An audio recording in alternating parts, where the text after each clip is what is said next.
Peut-être avez-vous déjà entendu cette expression de Fab Lab, mais qu'elle reste un petit peu mystérieuse pour vous.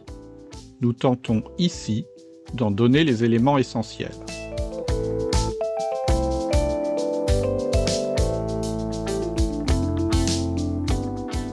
Signalons au passage que cette vidéo se situe dans le cadre plus large d'un ensemble de ressources pédagogiques avec un site web, encyclopédie.fr, des chaînes YouTube et Dailymotion et un ensemble de podcasts.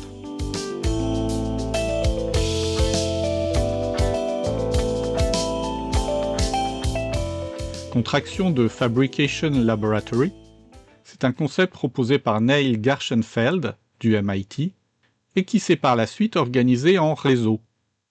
Un vrai Fab Lab répond donc à une charte bien précise.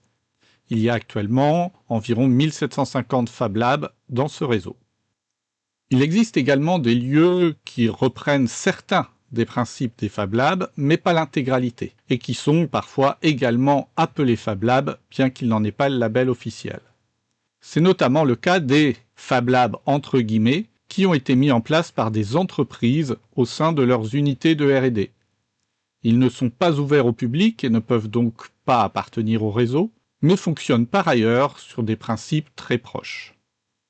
Ce qu'il faut avant tout retenir est qu'un Fab Lab est un lieu physique où sont rassemblés des équipements de production couplés à des systèmes de conception numérique.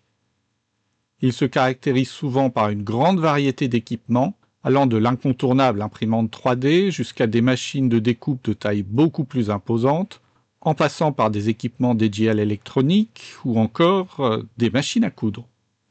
Une autre caractéristique propre à ces lieux est un esprit d'entraide et de partage.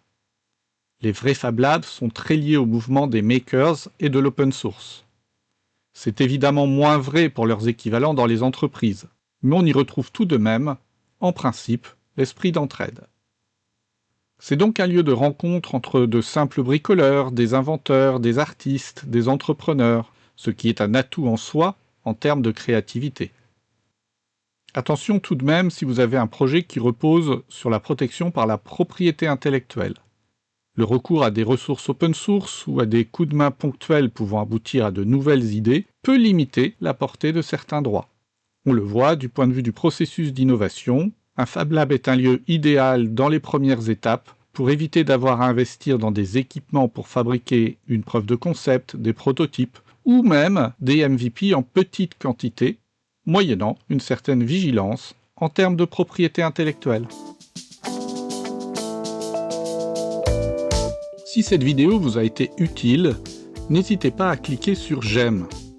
D'abord, c'est encourageant pour moi. Ensuite, si cela a été utile pour vous, elle peut l'être aussi pour d'autres.